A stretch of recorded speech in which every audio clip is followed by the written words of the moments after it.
झांसी की एक लड़की इस वक्त चर्चा में बनी हुई है। उसने नया इतिहास बनाया है।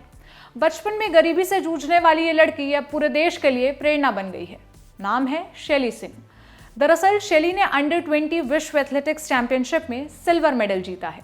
कौन है शैली, कैसा था उनका बचपन, सब जानेंगे आज के शो में। इसके अलावा बात होगी गुवाहाटी रेप केस के बारे में, जहां हाईकोर्ट ने आरोपी को बेल पर रिहा करने का फैसला सुनाया, उसके टैलेंट के आधार पर। इसके बाद हम बताएंगे उन महिला फाइटर्स के बारे में जो सुकमा में नक्सलियों से लड़ने को तैयार हैं। फिर बात होगी इंडियन आर्मी की। यहाँ औरतों के लिए एक और नया कदम उठाया गया है जो काबिल तारीफ है। आखिर में बात होगी तालिबान के बारे में। जब से तालिबान ने अफगानिस्तान पर दोबारा कब्जा जमाया है, तब से औरतों पर होने वाले अत्याचारों की कई खबरें सामने आ रही है। इन्हीं कुछ अहम खबरों से हम आपको रूबरू कराएंगे। तो देर किस बात की, सीधे बढ़ते हैं आज की पहली खबर की तरफ। नमस्ते, मेरा नाम सोनल है और आप देख रहे हैं दी ऑर्डिनरी शो। सबसे पहले बात होगी शैली सिंह के बारे में। अभी नैरोबी में अंडर 20 विश्व एथलेटिक्स चैंपियनशिप हुई। इसमें शैली सिंह ने विमेंस लॉन्ग जंप में कमाल कर दिया। उन्होंने 6.59 मीटर की लंबी छलांग लगाते हुए सिल्वर मेडल जीता। भले ही शैली ने सिल्वर मेडल जीता हो, लेकिन ये गोल्ड मेडल से कम नहीं, क्योंकि गोल्ड जीतने से मात्र 1 सेंटीमीटर से वो चूक गई। अंडर 20 विश्व एथलेटिक्स चैंपियनशिप में यह भारत का तीसरा मेडल था। इसके पहले एक सिल्वर मेडल अमित कुमार खत्री ने रेस वॉक में जीता था और एक bronze medal mixed relay team ने। यह पहला मौका है जब अंडर 20 विश्व एथलेटिक्स चैंपियनशिप में भारत को एक साथ 3 मेडल मिले। बात करते हैं शैली की परफॉर्मेंस के बारे में। 17 साल की शैली ने अपने तीसरे प्रयास में अपना बेस्ट देते हुए 6.59 मीटर की लंबी छलांग लगाई थी, जबकि शुरुआत के 2 प्रयास में उन्होंने 6.34 मीटर की छलांग लगाई। तीसरे प्रयास में 6.59 मीटर की लंबी छलांग लगाने के बाद शैली का चौथा और 5वां प्रयास फाउल हुआ, जबकि आखिरी प्रयास में झांसी की इस लड़की ने 6.37 मीटर की छलांग लगाई। शैली की जीत के बाद पूरा देश उन्हें बधाई दे रहा है। जिला एथलेटिक्स संघ के सचिव और झांसी में शैली के कोच रहे अर्जुन सिंह ने भी उन्हें बधाई दी। सुनिए वो क्या कहते हैं। बिल्कुल 100% ये ओलंपिक में मेडल लेके आएगी, एशियन गेम में मेडल लेगी और वर्ल्ड में अगले वर्ल्ड एथलेटिक में मेडल लेगी। और इस बच्ची ने जितने भी रिकॉर्ड तोड़ा है अभी तक, अपने गुरु का अंजू बॉबी जॉर्ज का ही तोड़ा है। अभी उनका रिकॉर्ड, खैर वर्ल्ड चैंपियन है वो, अभी उनका रिकॉर्ड 7 मीटर के ऊपर है, 7.5 का है। और अभी यहाँ हिंदुस्तान में जितना भी इसने गर्ल्स का तोड़ा है, सब मैडम का ही तोड़ा है, अंजू बॉबी जॉर्ज का।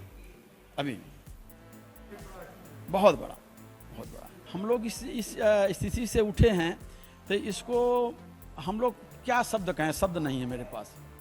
बड़ा अंदर से गला भरता है बात, जब हम खुद याद करते हैं। और इस बच्ची की भी जब जाई थी, जब देखे हैं आज मेरी बेटी ने जो मेडल लिया है, उसकी कोई कल्पना नहीं है।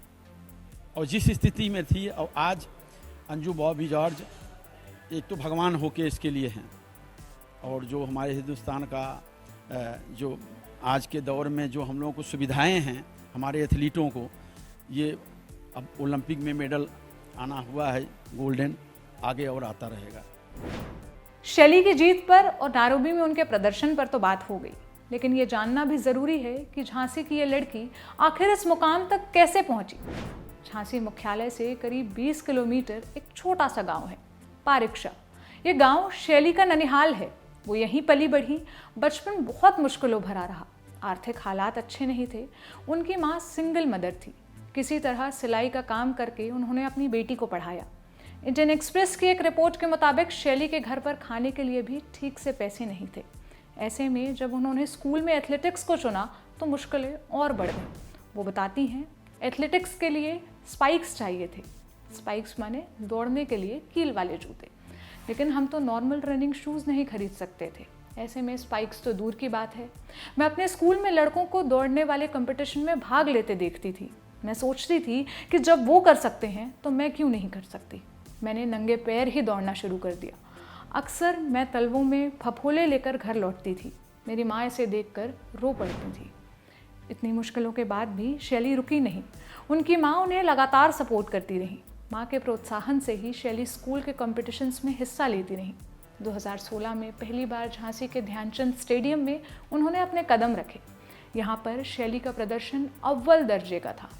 फिर अंजू बॉबी जॉर्ज और रॉबर्ट बॉबी जॉर्ज की नज़र शैली पर पड़ी।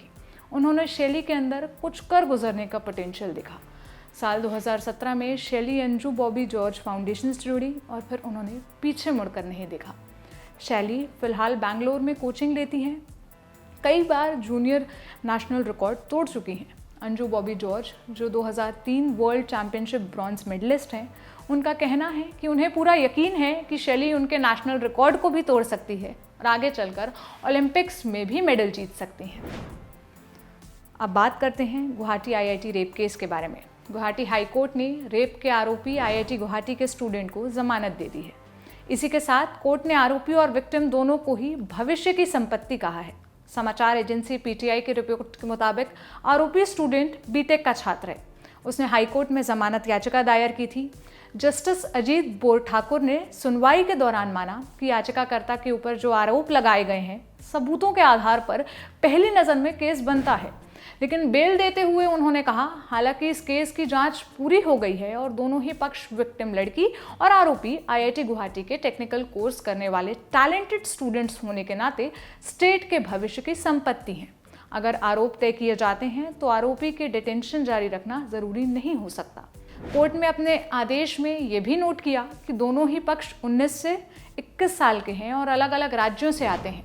कोर्ट ने आगे कहा कि चार्जशीट में गवाहों की जो लिस्ट दी गई है, उसे देखने के बाद कोर्ट ने यह पाया है कि इस बात की जरा भी संभावना नहीं है कि आरोपी जमानत पर रिहा होने के बाद सबूतों से छेड़खानी करेगा या गवाहों को प्रत्यक्ष या अप्रत्यक्ष तौर पर प्रभावित करेगा।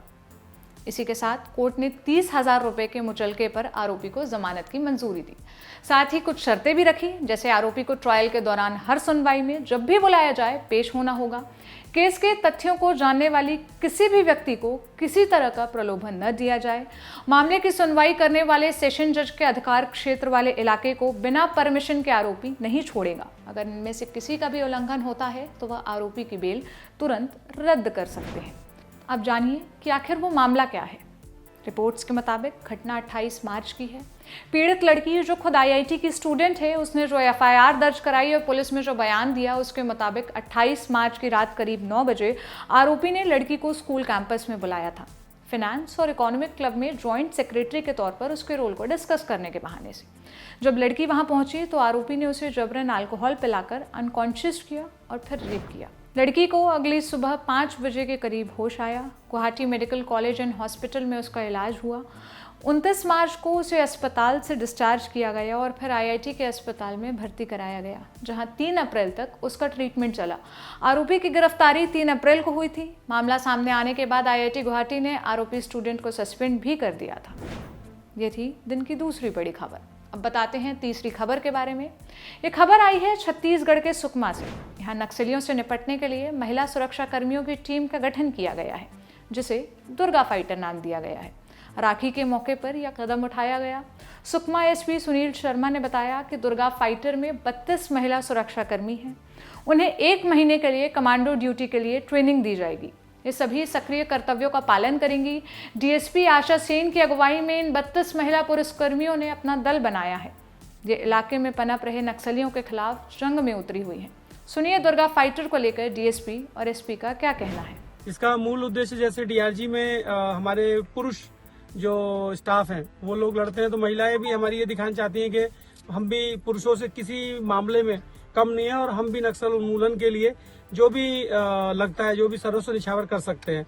इसके लिए आज से दुर्गा फाइटर्स का जिला सुकमा में गठन किया गया है, जिसमें कुल 32 स्टाफ हैं। इनसे सभी प्रकार की जो एक्टिव ड्यूटीज हैं, कमांडो ट्रेनिंग रिलेटेड इनका 1 महीने ट्रेनिंग भी चलेगा एक्सेस में, और साथ ही साथ जो भी एक्टिव ड्यूटीज हैं जो हमारी DRG टीम्स पुरुषों की भी करती हैं, उस प्रकार की सभी ड्यूटीज ये लोग भी करेंगे। ये आशा सेन मैडम DSP इनके अंतर्गत इसको बनाया गया है और इनकी गाइडेंस में ये लोग जगह जगह पे जो ऑपरेशंस होंगे उसको ये लोग भी करेंगे। जिस प्रकार कोई भी महिला जो है आजकल पुरुषों से कम नहीं है, उसी प्रकार हम भी इस क्षेत्र में आगे DRG का मुकाबला करेंगे।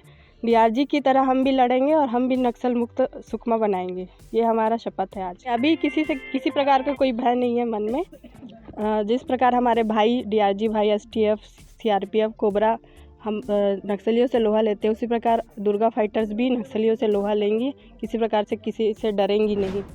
हम उम्मीद करते हैं कि ये 32 महिला सुरक्षा कर्मियों की टीम नक्सलियों से जमकर मुकाबला करेंगी। अब आगे बढ़ते हैं चौथी बड़ी खबर की तरफ। ये खबर आई है इंडियन आर्मी से। परमानेंट कमीशन, सैनिक स्कूल और एनडीए के एग्जाम में बैठने की परमिशन मिलने के बाद भारत की औरतों ने आर्मी में एक और कदम बढ़ाया है। 5 महिला अधिकारियों को प्रमोशन देते हुए कर्नल बनाया गया है। इंडिया टुडे के अभिषेक भल्ला की रिपोर्ट के मुताबिक इंडियन आर्मी ने ऐसी 5 महिला अधिकारियों को कर्नल की रैंक दी है जिन्होंने सर्विस के 26 साल पूरे कर लिए हैं। इंडियन आर्मी का कहना है, इंडियन आर्मी के एक सिलेक्शन बोर्ड ने 5 महिला अधिकारियों के सर्विस के 26 साल पूरे होने पर उन्हें कर्नल की रैंक देने का रास्ता साफ किया है। ये जान लीजिए कि अब तक के कुछ ही कोर में महिला अधिकारियों को कर्नल की रैंक दी जाती थी। ये कोर हैं आर्मी मेडिकल कॉर्प्स एएमसी, जज एडवोकेट जनरल जेएजी और आर्मी एजुकेशन कॉर्प्स एईसी। लेकिन अब जिन 5 औरतों को कर्नल की रैंक दी गई है वो इन 3 कोर्सेज की नहीं है। वो 5 महिला अधिकारी corps of signals, corps of electronic and mechanical engineers EME और द कॉर्प्स ऑफ इंजीनियर्स से आती हैं। जो महिला अधिकारी अभी कर्नल के रैंक के लिए सेलेक्ट हुई हैं वो हैं लेफ्टिनेंट कर्नल संगीता सरदाना, ये कॉर्प्स ऑफ सिग्नल्स से हैं। कॉर्प्स ऑफ ईएमई से लेफ्टिनेंट कर्नल सोनिया आनंद और लेफ्टिनेंट कर्नल नवनीत दुग्गल, और कॉर्प्स ऑफ इंजीनियर्स से हैं लेफ्टिनेंट कर्नल रीनू खन्ना और लेफ्टिनेंट कर्नल ऋचा सागर। आर्मी का ज़्यादा से ज़्यादा ब्रांचों में महिलाओं को प्रमोशन के मौके देना इस बात का साइन है कि महिलाओं के लिए आर्मी में करियर के दरवाजे और चौड़े हो रहे हैं। धीरे ही सही, शायद हम वाकई जेंडर न्यूट्रलिटी की तरफ बढ़ रहे हैं। महिला अधिकारियों को कर्नल की रैंक देने का सीधा मतलब यह है कि अधिकारी कमांड रोल्स में होंगी। ये थी आज की चौथी बड़ी और अहम खबर। अब बताते हैं 5वीं खबर के बारे में जो जुड़ी है तालिबान से। कितनी ही बार हम ये घिसी पिटी लाइन कह चुके हैं कि अफगानिस्तान में तालिबान ने वापसी कर ली है और इस बार अपनी छवि बदलने की कोशिश कर रहा है। वो ये बताना चाह रहा है कि तालिबान बदल गया है, लेकिन आए दिन ऐसी खबरें हमारे सामने आ रही हैं जो तालिबान के इन दावों को खोखला साबित कर रही हैं। और ये खबरें खास तौर पर औरतों से जुड़ी है, क्योंकि तालिबान का सबसे ज़्यादा कहर अगर किसी पर टूटता है तो वो है अफ़गानी औरतें। ये औरतें पूरी कोशिश कर रही हैं कि तालिबान का असली चेहरा दुनिया के सामने ला सके, इसलिए वो अपने साथ होने वाली ज़्यादतियों पर लगातार बात कर रही हैं। अफ़गान पॉप स्टार हैं आरियाना सईद, जिन्होंने तालिबान के आने के बाद अपना देश छोड़ दिया था। उन्होंने इंडिया टुडे से बात की, कहा कि मिलिटेंट ग्रुप जो सरकार बना रहे हैं उसे दुनिया को स्वीकार नहीं करना चाहिए। आरियाना कहती हैं, 20 साल पहले हमने जिस तालिबान का अनुभव किया है वो इंसान नहीं थे और वो लोगों के साथ इंसानियत के साथ ट्रीट नहीं करते थे। ख़ास तौर पर औरतों को ये बहुत हैरान करता है कि दुनिया ने कैसे कुछ ही दिनों में अफ़गानिस्तान को तालिबान के हाथों छोड़ दिया। औरतों को अपनी ज़िंदगी का डर है। अफ़गानिस्तान की हर जगह से लोग काबुल आए हैं और उनके पास शेल्टर भी नहीं है और ना खाना है। हाल ही में तालिबान ने कहा था कि वो अपने गवर्नेंस के तरीके को बदलेगा। इस पर आरियाना कहती हैं कि वो ये सब केवल दुनिया से मान्यता पाने के लिए कह रहा है। वो कहती हैं, मैं उन पर ज़रा भी भरोसा नहीं करती। मैं उम्मीद करती हूँ कि दुनिया उसे मान्यता न दे। 14 अगस्त को मेरे दोस्तों ने मुझे कॉल किया और कहा कि मैं अफ़गानिस्तान छोड़ दूँ, क्योंकि मैं तालिबानियों के सीधे निशाने पर थी। मैंने कुछ सामान लिया, बस एक टी-शर्ट और एक जीन्स ली, एक पर्स में पासपोर्ट्स वगैरह लेकर वहाँ से निकल आई। अफ़गानिस्तान की एक महिला जो खुलकर तालिबान का विरोध कर रही हैं, उनका नाम है क्रिस्टल बयात। 19 अगस्त को करीब 7 महिलाओं ने काबुल में तालिबान के खिलाफ प्रदर्शन किया था। इनका नेतृत्व 24 साल की क्रिस्टल ने किया था। इंडिया टुडे को दिए इंटरव्यू में क्रिस्टल कहती हैं, तालिबान को अपना पुराना रवैया बदलना होगा। अफगानिस्तान की महिलाएं अपने अधिकारों को लेकर सजग हो चुकी हैं। वो इतनी आसानी से हार नहीं मानने वाली। हमने तालिबान का मुकाबला करा है और करना ही पड़ेगा। हम कब तक उनसे डरेंगे? अफगानिस्तान में क्रिस्टल बयात की पहचान एक महिला अधिकार राजनीतिक कार्यकर्ता के तौर पर है। तालिबान के कब्जे से पहले भी बयात अफगानिस्तान की महिलाओं को उनके अधिकारों के बारे में अवगत कराती रही हैं। द प्रिंट की एक रिपोर्ट के मुताबिक बयात ने दिल्ली विश्वविद्यालय के दौलत राम कॉलेज से पढ़ाई की है। यहाँ से उन्होंने पॉलिटिकल साइंस में ग्रेजुएशन किया, जिसके बाद दिल्ली में ही यूनाइटेड नेशंस इंस्टीट्यूट से पोस्ट ग्रेजुएशन की डिग्री हासिल की। क्रिस्टल बयात की माँ एक डॉक्टर हैं और पिता अफगानिस्तान सरकार के गृह मंत्रालय में काम करते थे। बयात साल 2019 में अफगानिस्तान से लौट गई थी। तालिबान के खिलाफ किए गए प्रोटेस्ट के बारे में उन्होंने इंडिया टुडे को आगे बताया, जब हमने तालिबान के खिलाफ विरोध प्रदर्शन करने का फैसला लिया तो काफ़ी डर लगा।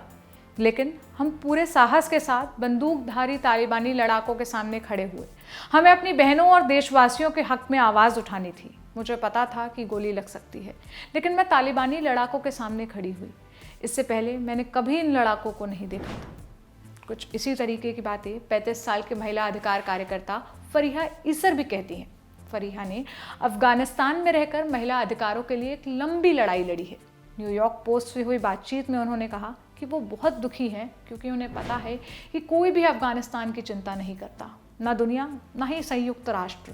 उन्होंने आगे कहा कि तालिबान मनमानी करता है और बुर्का उनके लिए तालिबान की गुलामी की निशानी है। वो आगे कहती हैं, किसी भी कीमत पर वो बुर्का नहीं खरीदेंगी और ना ही पहनेंगी। अफगानी औरतों के संघर्ष और जज्बे की ऐसी कई कहानियाँ हमारे सामने आ रही हैं और हम इन्हें लगातार आप तक पहुँचा रहे हैं। हम उम्मीद करते हैं कि जल्द ही इन औरतों के साथ न्याय होगा। ये था आज का ऑर्डिनरी शो। आपको कैसा लगा हमें कमेंट सेक्शन में ज़रूर बताइएगा। शुक्रिया।